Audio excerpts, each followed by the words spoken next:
What happens when a loud, arrogant banker mocks a quiet man in first class, only to discover too late that he was sitting beside Jason Statham? This isn't a movie. It's what really unfolded in the skies above the Pacific. Stay with us until the end, because the lesson this man learned will stay with you long after the plane lands.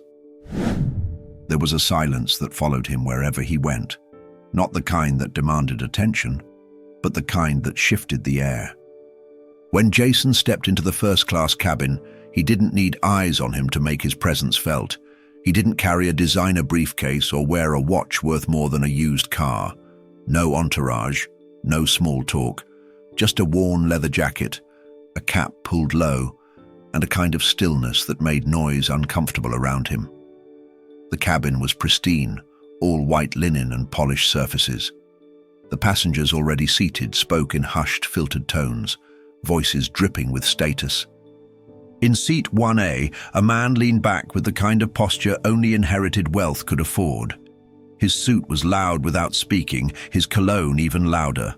He sipped champagne like it was his birthright. His cufflinks glinted every time he raised his hand to adjust the tie that didn't need adjusting.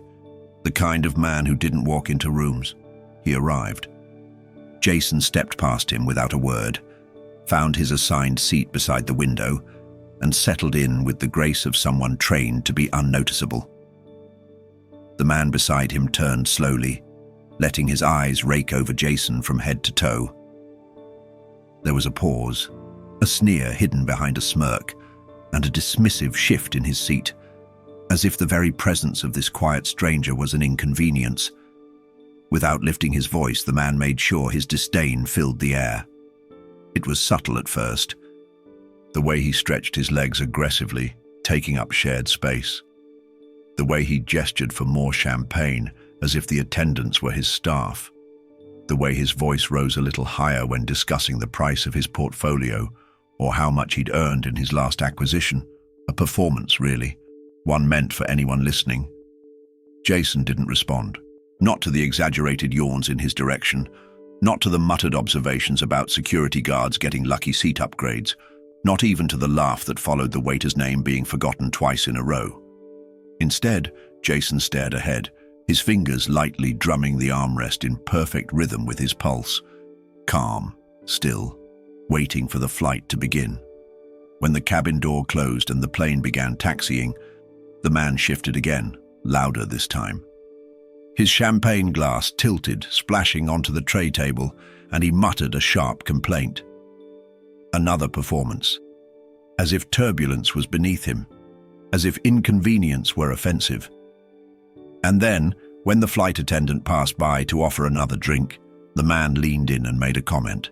A joke, he thought, laced with mockery, directed toward Jason. Not even masked. It wasn't just impolite, it was calculated cruelty, the kind that tests who's listening. A few heads turned. One or two glances were exchanged. A flicker of discomfort. The man, proud of his delivery, looked ahead smugly. He didn't notice the steward hesitate. He didn't hear the breath Jason held back. He didn't feel the shift in the atmosphere. Still, Jason said nothing. Dinner was served an hour into the flight. Silver cutlery clinked gently against porcelain. The man beside him took every opportunity to dominate the table, speaking loudly about how first class had gone downhill, how standards were slipping, how some people didn't even know which fork was which. He leaned back with a theatrical sigh, gesturing at Jason without ever turning to face him, and laughed, loud enough for the rows behind to hear. Jason, mid-bite, paused.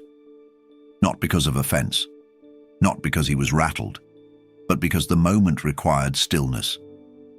He placed his fork down slowly, wiped his mouth with the linen napkin, and finally turned his head.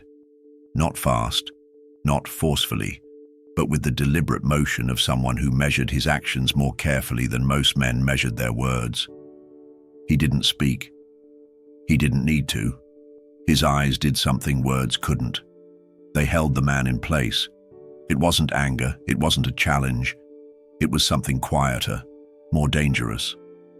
The kind of look that came from a lifetime of seeing more than was ever said. the kind of presence that didn't need volume to be heard. The man laughed again, though weaker this time. His hand trembled slightly as he reached for his drink. He didn't realize it, but the performance had started to falter. The room was no longer clapping. As Jason turned back to his meal, the cabin seemed to hold its breath.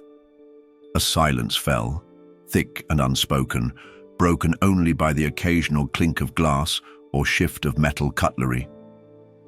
The man, so loud just moments before, suddenly found the space between words too vast to cross. Somewhere behind them, a child's quiet laughter reminded the room what dignity sounded like. Time passed. The stars outside the cabin windows gleamed like scattered glass on black velvet. The lights dimmed, conversations quieted, and still, Jason remained composed, posture relaxed, shoulders loose, heartbeat steady. He wasn't trying to win anything. He wasn't even playing. It wasn't until the steward returned, this time with a more attentive air, that something shifted. The attendant leaned toward Jason and whispered something brief. It was respectful, familiar, and not meant for others. Jason nodded once, barely lifting his head. The steward then turned to the man beside him. No words were exchanged, but a look was given. One that broke through the arrogance like ice through thin glass. The banker blinked. A flicker of recognition sparked behind his eyes, but he said nothing. He simply turned forward, tightened the blanket over his lap, and let his hands fall still.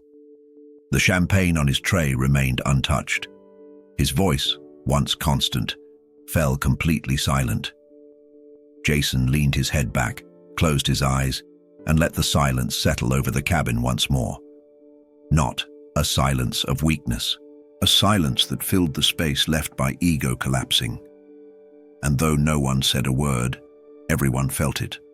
Some things money can't buy, like presence, or humility, or the quiet power of a man who never needed to raise his voice to be heard.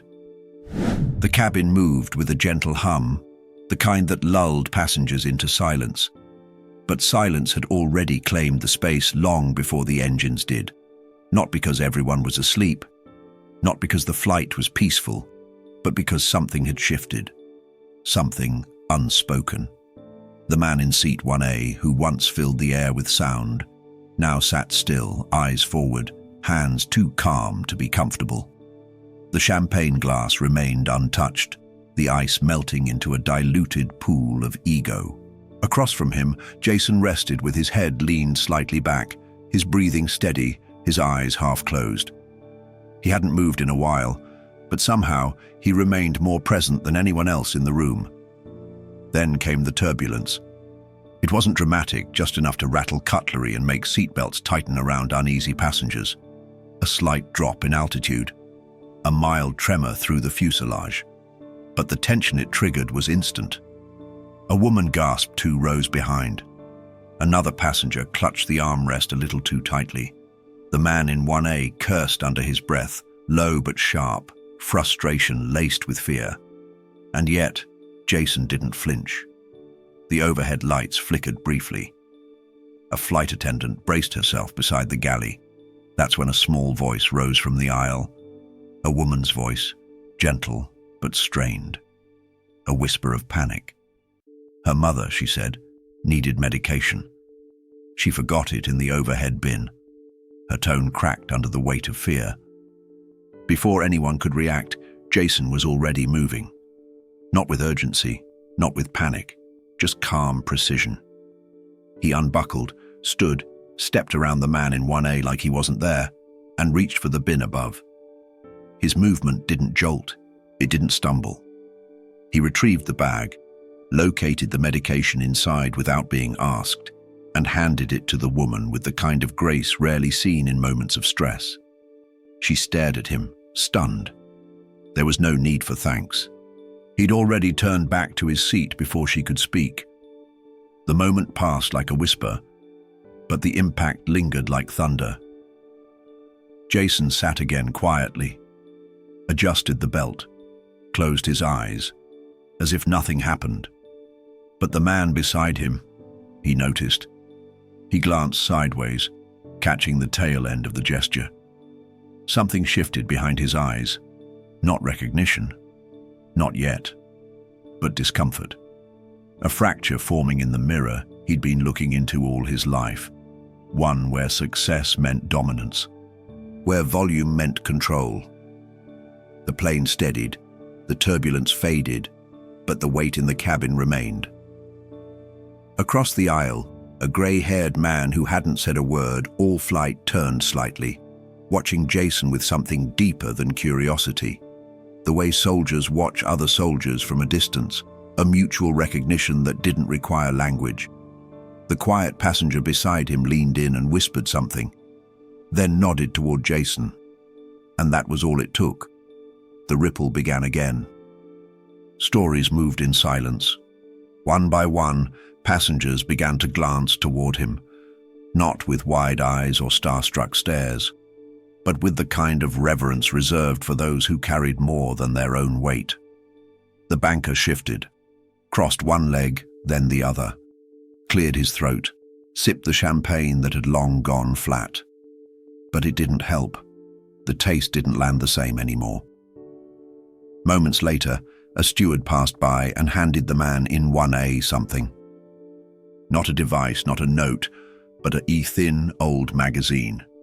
Creased at the edges, faded in color, the kind you'd find in a forgotten drawer at a military base or tucked beneath a father's belongings from a life lived long ago. The steward didn't explain, just pointed at a page and left. The man opened it. A 2-page spread near the center featured black and white photos of divers in full gear, emerging from freezing waters during a tactical training drill, but one photo stood out.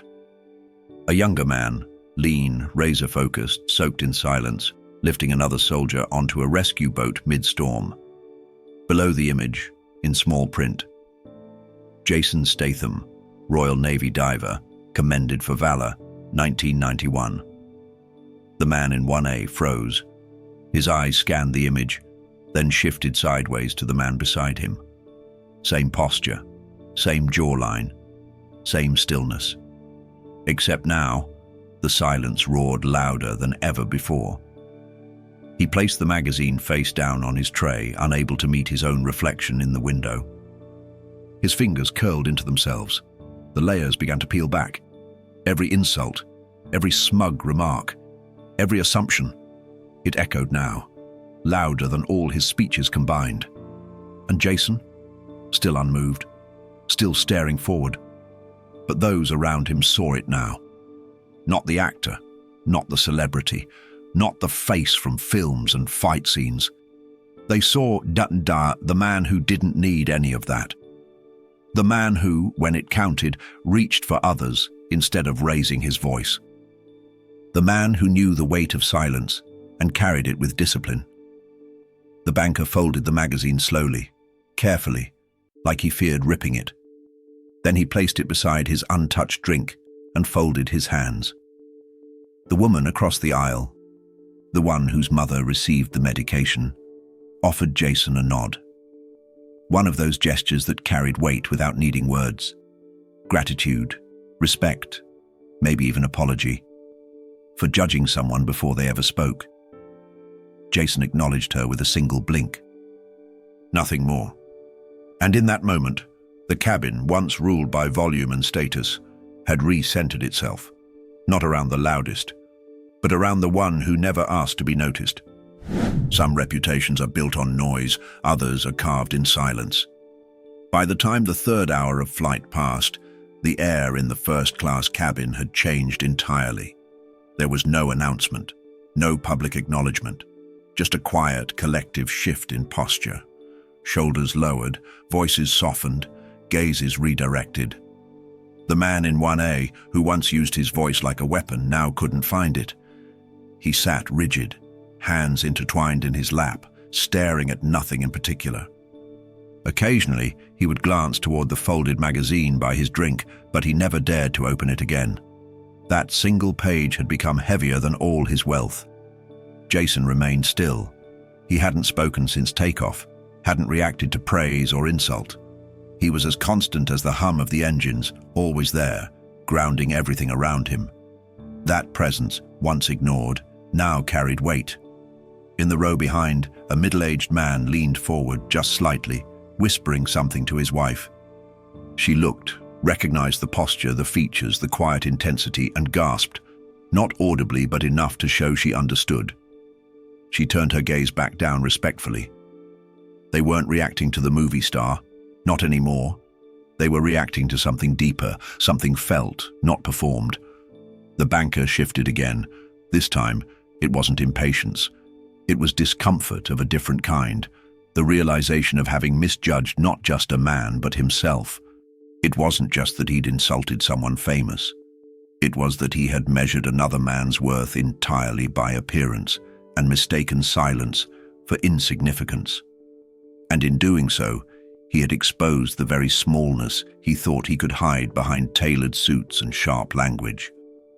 He stood, walked to the lavatory slowly, and closed the door behind him. Inside, beneath the sterile fluorescent light, he looked into the mirror. And for the first time, he didn't like what looked back.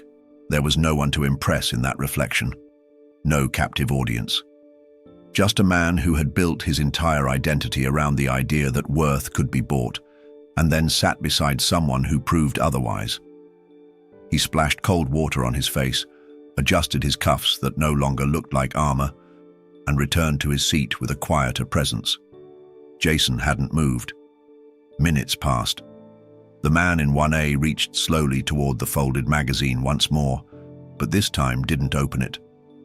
He simply placed his hand over it, as if it could still teach him something, as if its weight could humble him by touch alone. Then a sound, quiet, respectful, broke the stillness. From the far end of the cabin, a grey-haired gentleman in a weathered blazer approached slowly, holding something in his hands. It was a photo, faded and creased. He didn't say anything. He didn't need to. He held it out toward Jason with a slight nod. Jason accepted it gently. The photo showed a younger version of the man, back when his face was smooth and his back straight, standing beside a rescue chopper. In the background, chaos, fire, water, smoke. And in the corner, barely visible but unmistakably there, Jason.